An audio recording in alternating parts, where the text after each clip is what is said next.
Hey guys, gonna go for round two. I shot this video and I just realized I rambled and got all over the place.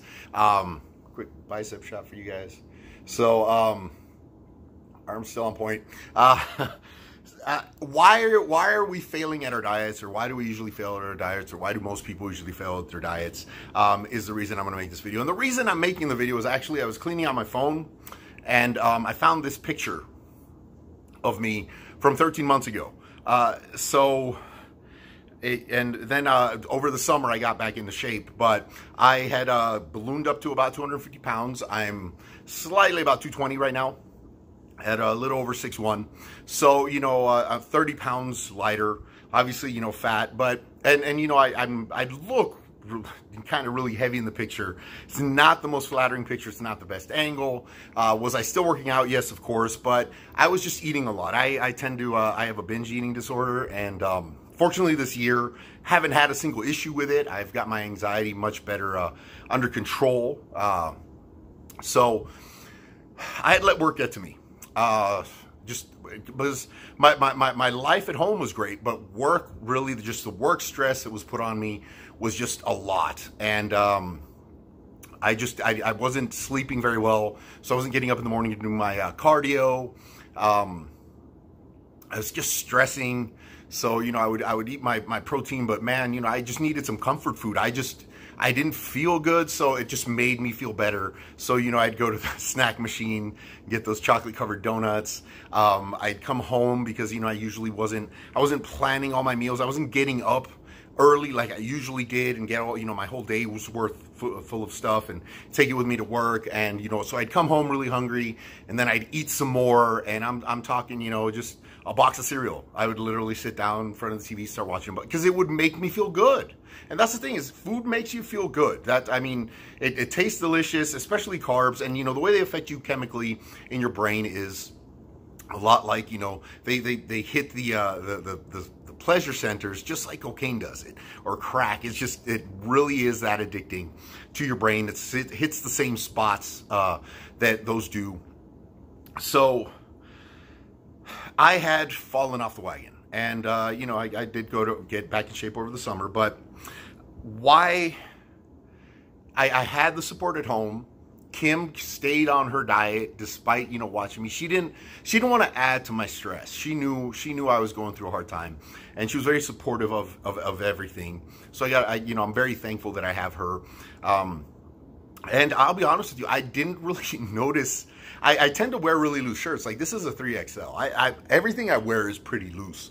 People are always like, why do you always wear loose shirts? Well, one, I have body dysmorphia. I don't feel big. Okay, so I usually just, you know, cover everything up anyway.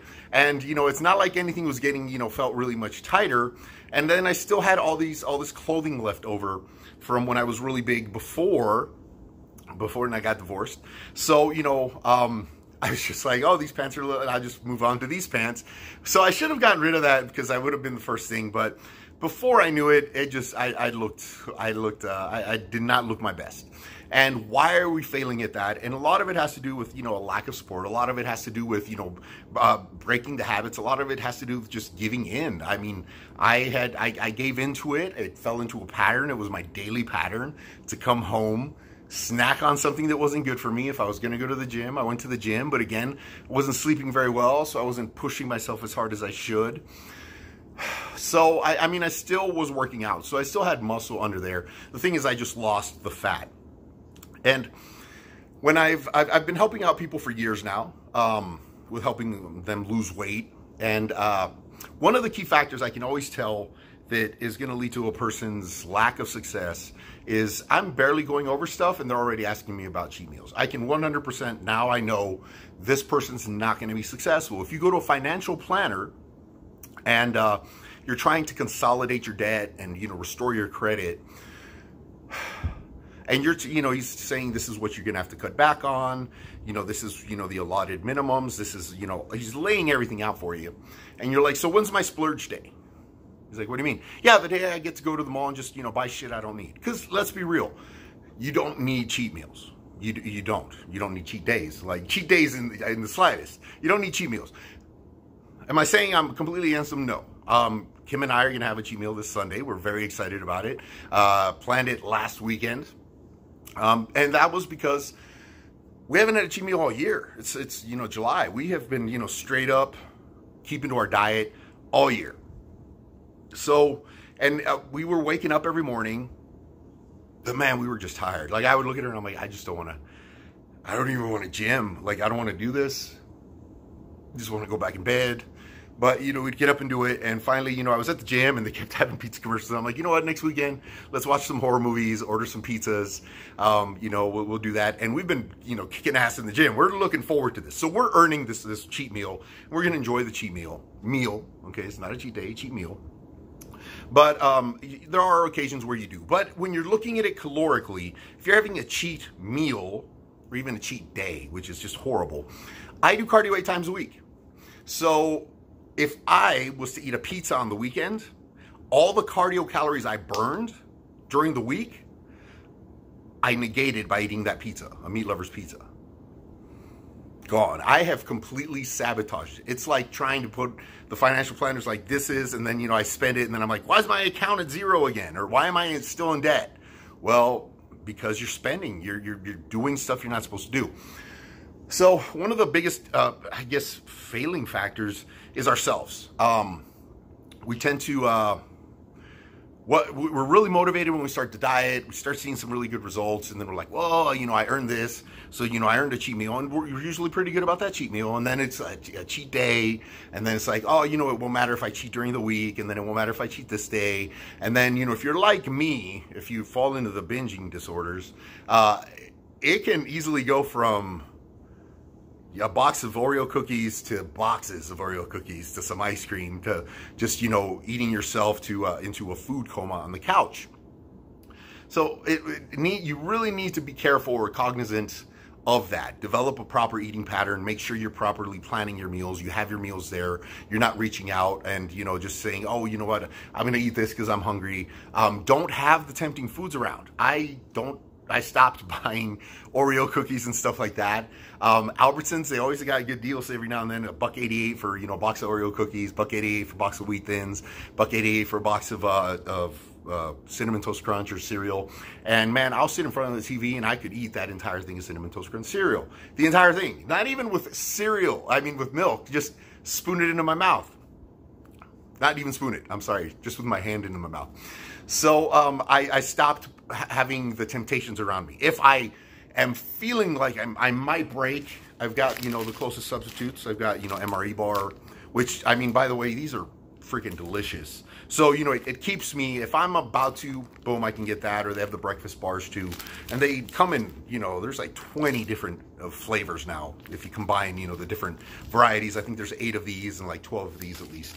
And they taste like a candy bar. Like the food, the health food nowadays, the taste is amazing compared to when I first started working out back in the 90s when the bars were rock hard. You could break a tooth trying to bite into them. Protein shakes, I remember having to, cover my nose, breathe in through my mouth a couple times, and then just slam it because it tasted so bad. So I've got these other backup plans to prevent myself from doing that. The other thing is high expectations. We expect too much from ourselves. We expect, and it's just, a lot of times it's, advertisements and media and, this actor packed on 20 pounds of lean mass for this role. And, and you have to realize that Hollywood is fake. A lot of it is fake. They didn't pack on 20, that's bullshit. They didn't. They probably just got really lean. And that's one of the key things is, you can get really lean and look bigger, okay? Because you're lean, you got all the muscle separation. They paint on the abs. They did that with the 300, all right? They made fun of it in the spoof movie of the 300, but you can see how they use that. They use the best lighting. It's like the girls on social media. I see them all the time. They've mastered angles and lighting and pictures, and they look great. And then I see them actually in person at the gym, and I'm like, wow, you really have mastered angles and lighting. You really have, because they look nothing like they do in those pictures. And a lot of times we're comparing ourselves to them. We have to realize, what? These are my limits. I will never, be like that. I will never have that proportion. I would love to have that muscle shape, or, but I don't. I have to realize what's within my reach and reach that, as close to a goal as I can get to it. So you can't look at those outside influences, because you're the one who's driving you. You're the one who's pushing you. The biggest thing is having a support system. If you have a partner that doesn't support you, or a family that doesn't support you in this, they will sabotage it for you. It sucks. They will sabotage. Oh, what's one cake? Like, I hate going to work just because everyone there is just a sabotager of diets. They're just like, what? Oh, and they just talk shit. They're like, oh, you brought your little protein shake. Like, don't hate. Stop being a hater. Whatever. Let me be me. Okay. So you have to realize to just ignore all the haters, okay? Those sabotagers, they're just gonna do that, and you're doing it. And I hate certain kinds of chicken, like prepared certain ways, but I'm eating it for sustenance, not really for taste. I'm eating it for the results I'm gonna get, okay? For that. I would love to eat a juicy steak every night, but I also have to realize that I have to stay within a certain caloric limit. I don't really count calories, but I know that eating grilled chicken is a much better option than grilled steak. So, we stick with the chicken. And usually I'm not a very great cook, so I'll eat whatever it is Kim makes for us. So, dieting is hard. No one ever said it's easy. Me being under 10% body fat is extremely hard for me. I'll hold that for a couple weeks, and then I'm just like, I can't. I'm just drained. I can't. And that's the whole thing, is they're like, oh, they got down to like 3% body fat, and you're like, bullshit. You'd be dead at 3% body fat. They didn't. There's no way. But Hollywood and people will lie to you and say all these things about anything, and you can't believe it. You can't believe it.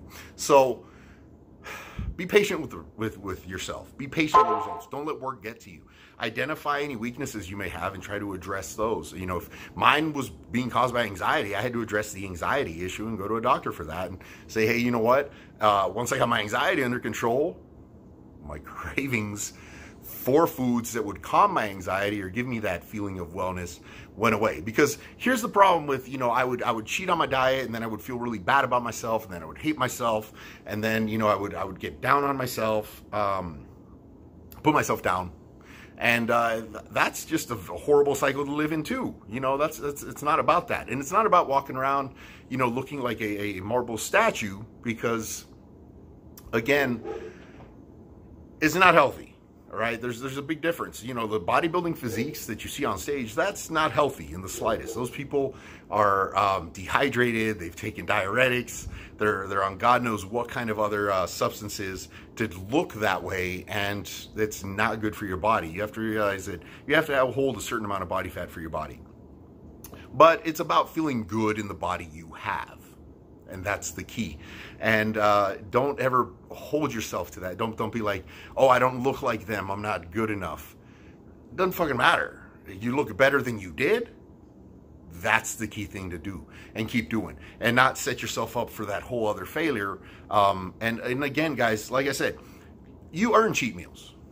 Yes, by all means. I mean, I'd prefer most people that, are following a diet plan not to do them, because you will get to where you're trying to get to faster. If you're trying to repair your credit and get out of debt, you'll get there much faster if you're not buying shit that you don't need. You don't need an extra large TV if you have a TV that already works, right? So you're going to get there quicker. But every now and then, like, we needed it. We were just dragging, and man, it just sparked some new life into us to be able to say, you know what, we're going to have some pizza. I'm going to have some cheesy bread. Oh, man, I'm going to have some cheesy bread. It brought a smile to my fat boy face. All right, guys, any questions, you guys let me know. Again,